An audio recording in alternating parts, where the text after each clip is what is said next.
Would you like to hear a story for Naberus? One that I told my grandchildren when they were small. Very well. Long ago, in the Orokin days, a golden people lived in spoiled luxury. If a body wore out, why, they would take a new one as easily as plucking a maprico. Such was the mystery of the Kuva. So, what became of death and disease? Oh, they were abundant, but not for the Orokin. They were above petty death. Such was their contempt that they decreed a special day on which to make fun of it. On Naberus, the night of memory, the shining people laughed at death. They dressed in costumes that recalled the old days of mortality. Skulls grinned, hallways guttered with demon lights.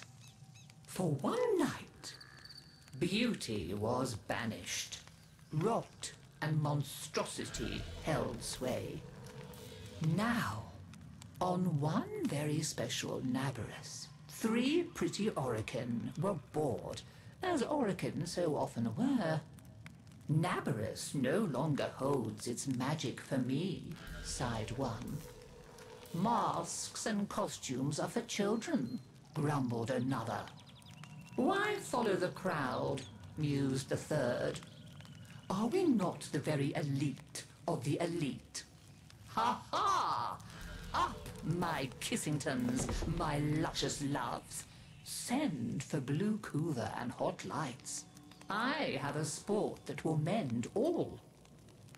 And in the corridor, behind a curtain, a solitary silent girl heard them and said nothing. Then the 3 were very wicked. For what do you think they did? Down into the streets they went, and they caught 3 poor Austrians and bore them back to their gilded halls.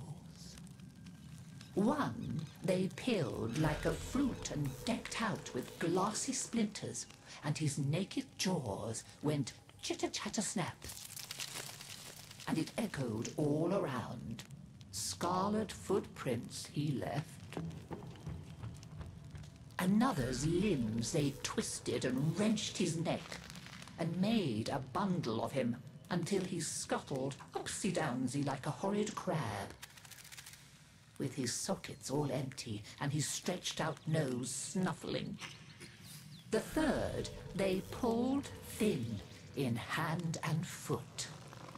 She walked spindly-wise on long tiptoes like a spider, and her entrails hung delicately down. She whispered, split-tongued and hissing as she went. Fine costumes we've made, chortled the 3 Orokin. Let us now try them on and visit our friends. What shrieking there will be! Oh, our names will live forever in the court for such a prank as this.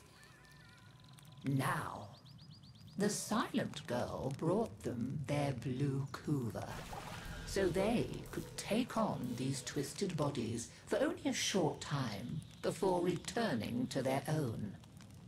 They drank and slept and woke in their 3 horrid forms. Off they went down the stairs, out the door, into the city, into the night of banners and masks and wild hilarity. Chitter-chatter-snap, scuttle-buttle, whispery-hispery. As you can imagine, there were many screams and laughs. Such cleverness, such wit. But in a high room of the tower, the silent girl looked at the faces of the 3 sleeping Orokin. She went and opened a little ivory door that she was not supposed to know about, and drew forth a flask that she would have been glassed for even looking at. A flask of crimson kuva, the scarlet seal upon continuity, permanent. And she tipped it down 3 cruel throats. With a little laugh, she went skating away, never to return.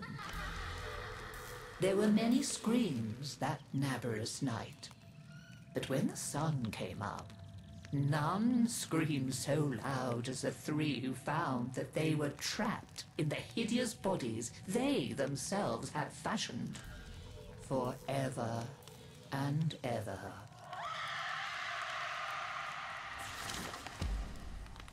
So, listen carefully, Tenno, and beware, for you may hear them coming tonight. Whispery-hispery on long stalking bones, scuttle-buttle with his eyes all empty, and skinless, dripping-handed, chitter-chatter-snap. Happy Naberus!